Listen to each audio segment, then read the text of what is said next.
بسم اللہ الرحمن الرحیم۔ رومی فوج دہشت اور تباہی کا دوسرا نام تھا۔ اس فوج نے ہر میدان میں فتح پائی تھی۔ کسریٰ فارس کی فوج بھی اس سے کم نہ تھی، لیکن رومی فوج نے اسے بھی شکست دے کر الگ بٹھا دیا تھا۔ لیکن اتنی دور سے آئے ہوئے اور اتنے تھوڑے سے مسلمان اسی رومی فوج کو شکست پر شکست دیے چلے جا رہے تھے، اور انہوں نے دمشق کو محاصرے میں لے لیا تھا، جو رومیوں کا بڑا ہی اہم اور قیمتی شہر تھا۔ کیسر روم نے تو سوچا بھی نہ تھا کہ دنیا کی کوئی طاقت اس کی بہترین اور دہشت ناک فوج کو اس مقام پر لے آئے گی کہ اس کے لیے رومیوں کی روایات اور وقار کا تحفظ محال ہو جائے گا۔ مسلمانوں کے لیے بھی شام میں فاتحانہ داخلہ اور دمشق کا محاصرہ بہت بڑا واقعہ تھا۔ ایک تو نفری دشمن کے مقابلے میں بہت تھوڑی تھی، جو زخمیوں اور شہیدوں کی وجہ سے کم ہوتی چلی جا رہی تھی۔ دوسرا اپنے وطن سے دوری، پسپائی کی صورت میں ان کے لیے کوئی پناہ نہیں تھی۔ اس صورت میں انہیں کھانے پینے کو بھی کچھ نہیں مل سکتا تھا۔ مختلف ادوار کے جنگی مبصروں اور وقایع نگاروں نے لکھا ہے کہ خالد بن ولید رضی اللہ تعالیٰ عنہ کے لشکر نے، جس کی نفری ہمیشہ خطرناک حد تک کم رہی ہے، تاریخ نے ویسوں کو حیرت میں ڈال دیا ہے۔ اگر جنگی مہارت اور قیادت کی بات کی جائے تو سر فہرست دو فوجیں آتی ہیں، ایک کیسر روم کی فوج، دوسری کسریٰ کی فوج۔ یہ دونوں فوجیں عسکری اہلیت اور قیادت کی وجہ سے مشہور تھیں۔ بے شک خالد بن ولید کی جنگی قیادت، تیز رفتار نقل و حرکت اور میدان جنگ میں چالوں کا مقابلہ کم ہی سالار کر سکتے تھے، لیکن عقیدے کی سچائی اور جذبے کی شدت کو نظر انداز نہیں کیا جا سکتا۔ گھروں اور اہل و عیال سے اتنی لمبی جدائی سپاہیوں کے جذبے کو کمزور کر دیا کرتی ہے، لیکن مسلمانوں کی فوج میں ایسی کمزوری دیکھنے میں نہیں آتی تھی۔ اس کیفیت کو مبصروں نے عقیدے اور جذبے کا کرشمہ کہا ہے۔ میرے عزیز رفیقو، خالد بن ولید نے اپنے سالاروں سے دمشق کے مضافات میں کہیں کہا، سوچو ہم کہاں تھے اور دیکھو ہم کہاں ہیں۔ کیا اب بھی کفار اللہ کو وحدہ لا شریک نہیں مانیں گے، اور تم اللہ کا شکر ادا نہیں کرو گے جس نے تمہیں اتنے طاقتور دشمن پر فتح دی ہے؟ کوئی شمار نہیں اس کی رحمتوں کا، لیکن ان کے لیے جو اس کی رسی کو مضبوطی سے پکڑتے ہیں۔ بے شک کئی آوازیں سنائی دی، اور اے برہنہ جنگجو، خالد بن ولید نے درار بن ازور سے، جو خود زرہ اور قمیض اتار کر لڑا کرتے تھے، کہا، خدا کی قسم تو اپنے آپ کو قابو میں نہیں رکھے گا تو ایک دن تو ہی نہیں ہم سب افسوس کر رہے ہوں گے۔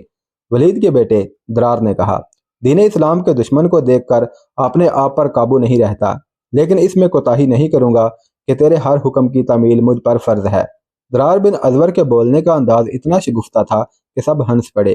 خالد بن ولید کے ہونٹوں پر جاں فضا مسکراہٹ آ گئی۔ انطاکیہ کی فضا ہنسی اور مسکراہٹوں سے محروم ہو گئی تھی۔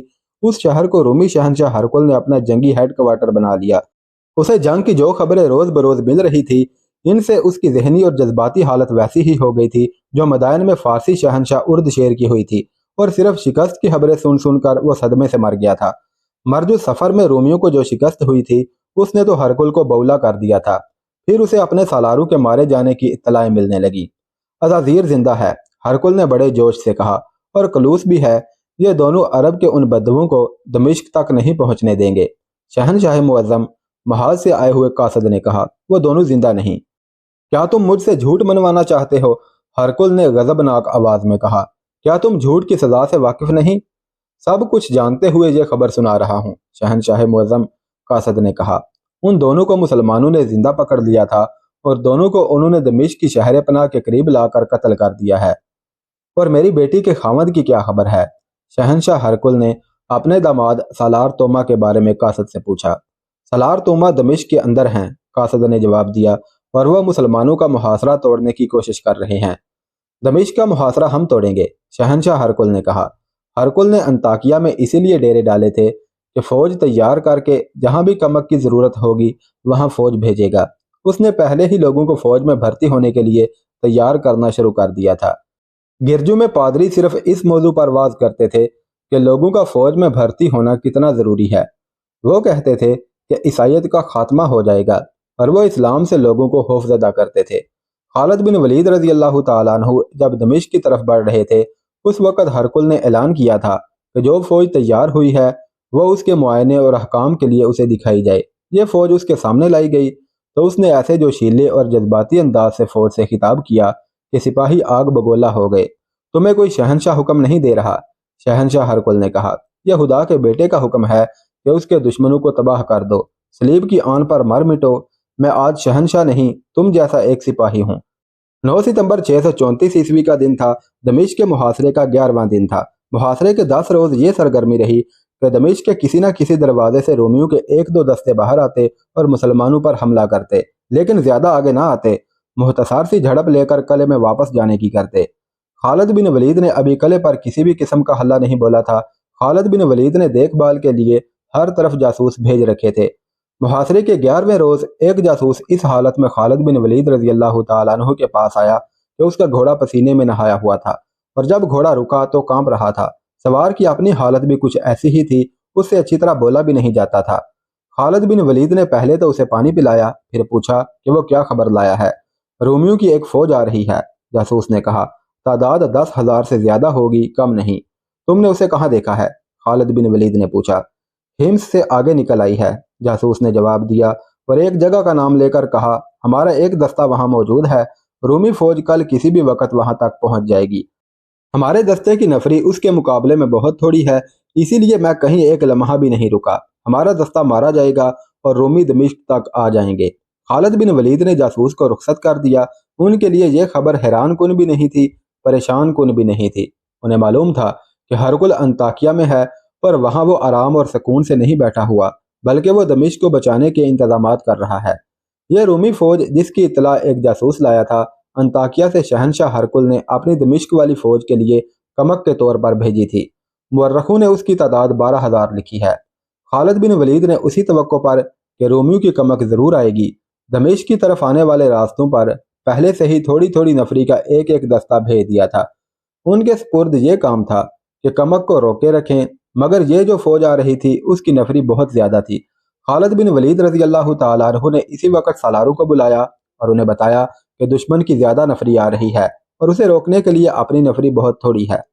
رومیوں کی اس کمک کو روکنا ہے، خالد بن ولید نے کہا، اور اپنی نفری جو اس کے راستے میں موجود ہے اسے جانی نقصان سے بچانا ہے۔ ہمیں محاصرے کو ذرا کمزور کرنا پڑے گا، اس کمی کو ہم اپنے جذبے سے پورا کر لیں گے۔ سالار شرحبیل نے کہا، ابن ولید تو جتنی نفری کافی سمجھتا ہے یہاں سے نکال کے بھیج دے، 5,000 کافی ہوں گے۔ خالد بن ولید نے کہا، رومیوں کی نفری 10,000 سے زیادہ ہے، بہت ہے۔ زرار بن ازور نے کہا، اور مجھے یقین ہے ابن ولید تو مجھے مایوس نہیں کرے گا، ان 5,000 سواروں کا سالار میں ہوں گا، تیری خواہش کو میں رد نہیں کروں گا ابن ازور۔ خالد بن ولید رضی اللہ تعالیٰ عنہ نے کہا، لیکن احتیاط کرنا کہ جوش میں آ کر دشمن کی صفوں میں نہ گھس جانا، اگر ایسا ضروری ہو جائے تو پھر تجھے پیچھے نہیں رہنا چاہیے۔ اور یہ بھی سن لے ابن ازور، اگر تو نے دیکھا کہ تو دشمن کو سنبھال نہیں سکے گا تو فوراً کمک مانگ لینا، میں بھیج دوں گا۔ وہاں پہلے سے جو اپنا دستہ موجود ہے اسے بھی اپنی کمان میں لے لینا، یہ ساری نفری تیرے ماتحت ہوگی، اپنا نائب خود ہی چن لے۔ رافع بن عمیرہ، درار نے کہا، ٹھیک ہے لے جاؤ اسے۔ خالد بن ولید نے کہا، اور اتنی جلدی وہاں پہنچ جیسے تو اڑتا ہوا گیا ہو۔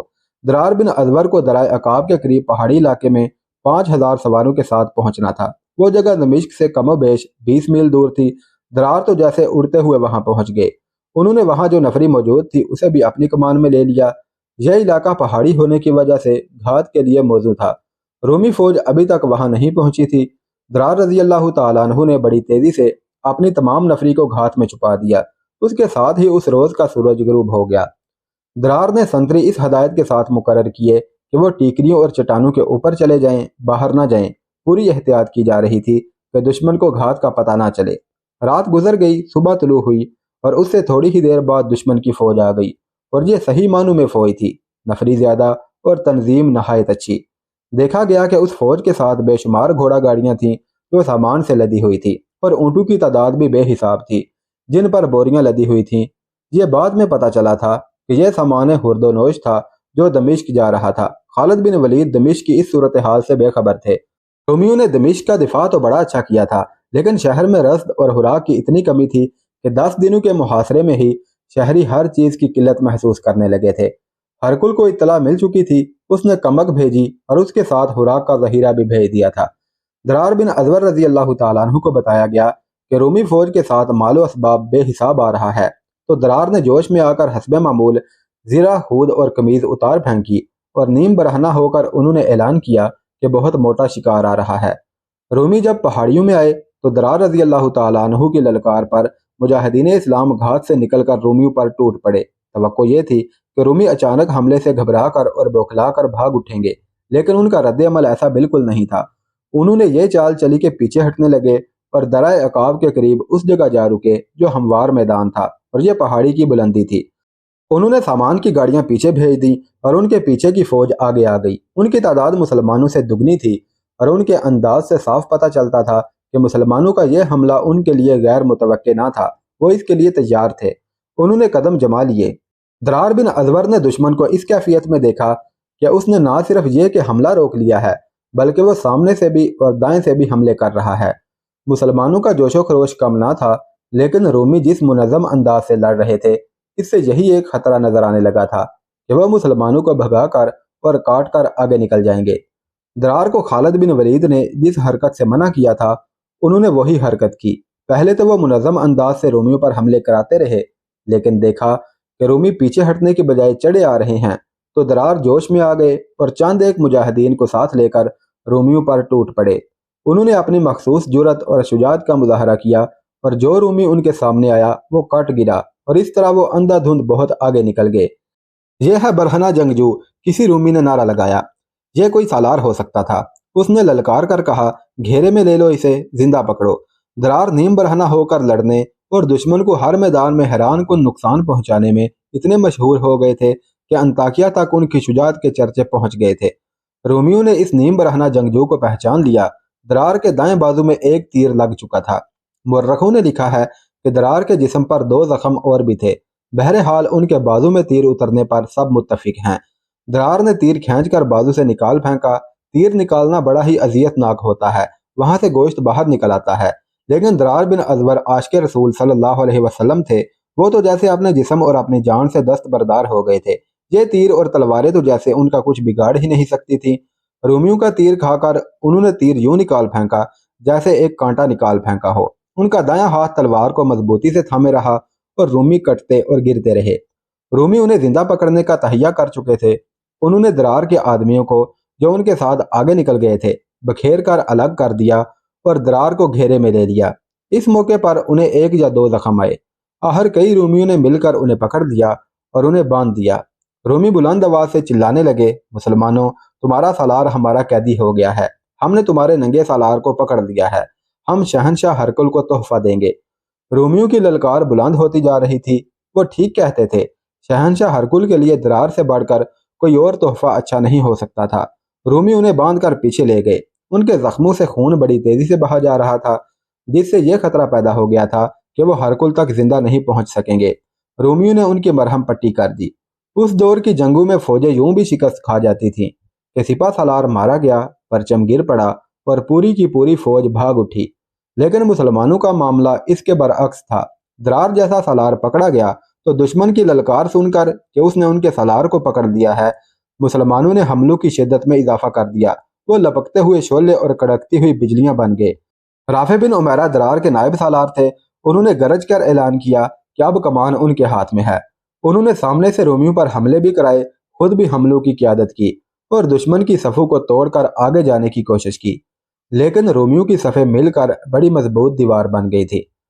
رافع درار رضی اللہ تعالیٰ عنہ کو رہا کرانے کی کوشش میں تھے، لیکن ان کی کوشش کامیاب نہیں ہو رہی تھی۔ مسلمان اپنے سالار کو دشمن سے چھڑانے کے لیے جان کی بازی لگائے ہوئے تھے۔ دوپہر سے ذرا بعد کا وقت تھا۔ خالد بن ولید دمشق کے ارد گرد گھوم پھر کر جائزہ لے رہے تھے کہ دیوار کہیں سے توڑی جا سکتی ہے یا نہیں۔ 2 سالار ان کے ساتھ تھے۔ خدا کی قسم دمشق ہمارا ہے، خالد بن ولید نے کہا۔ رومیوں کو کمک نہیں مل سکتی، درار اور رافع ان کی کمک کو بھگا چکے ہوں گے۔ خالد بن ولید چپ ہو گئے۔ ایک گھوڑ سوار ان کی طرف تیز آ رہا تھا۔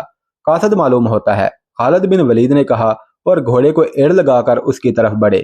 سالار اعلیٰ، گھوڑ سوار نے گھوڑا ان کے قریب روک کر کہا، رومیوں نے درار بن ازور کو پکڑ لیا ہے، ابن عمیرہ نے ان کی جگہ لے لی ہے۔ انہوں نے ابن ازور کو رہا کرانے کی بہت کوشش کی ہے، لیکن رومیوں کی تعداد اتنی زیادہ ہے کہ ہم ناکام ہو گئے ہیں۔ ابن عمیرہ نے مجھے اس پیغام کے ساتھ بھیجا ہے کہ کمک کے بغیر ہم رومیوں کو نہیں روک سکیں گے۔ کیا میں نے اسے منع نہیں کیا تھا کہ اپنے آپ کو قابو میں رکھنا؟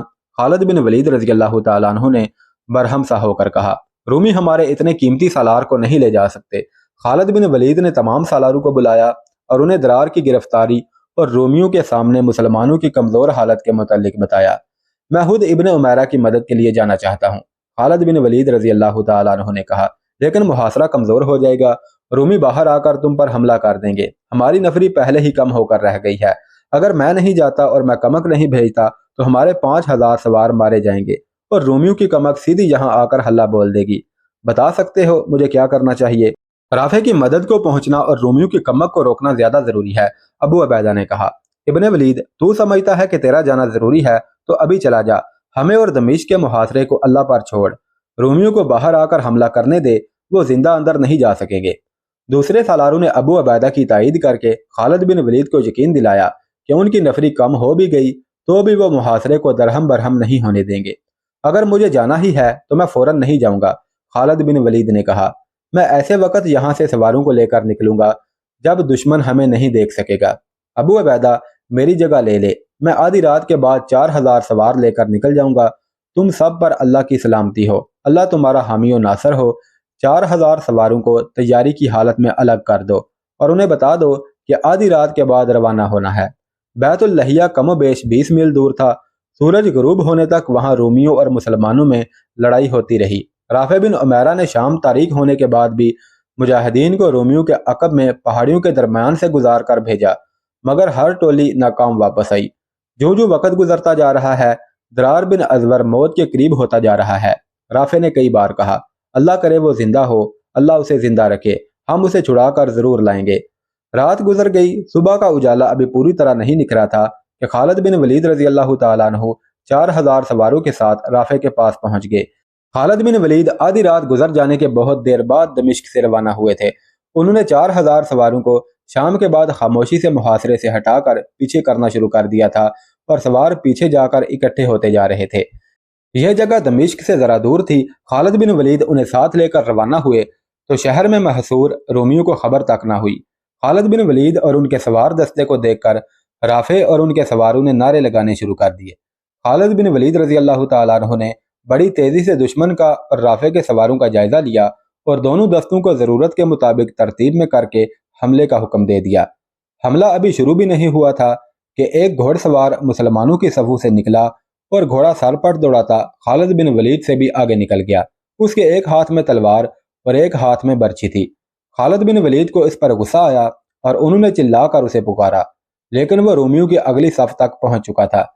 جسم کے لحاظ سے وہ موٹا تازہ نہیں تھا۔ اس کے سر پر سبز رنگ کا امامہ تھا اور اس نے اپنا چہرہ ایک کپڑا باندھ کر چھپایا ہوا تھا۔ اس کی صرف آنکھیں نظر آتی تھی۔ یہ خالد بن ولید ہے، رافع بن عمیرہ نے کہا۔ ایسی جرت خالد کے سوا کوئی نہیں کر سکتا۔ رافع ایک پہلو پر تھے جہاں سے خالد بن ولید نظر نہیں آتے تھے۔ خالد بن ولید نے حملہ روک لیا اور وہ رافع کے پاس گئے۔ رافع انہیں دیکھ کر حیران ہوئے۔ ابن ولید، رافع نے خالد بن ولید سے کہا، اگر وہ تو نہیں جو رومیوں پر اکیلا ٹوٹ پڑا ہے تو وہ کون ہے؟ میں یہی تجھ سے پوچھنے آیا ہوں، خالد بن ولید نے کہا۔ میں نے ابن ازور کو اسی حرکت سے روکا تھا۔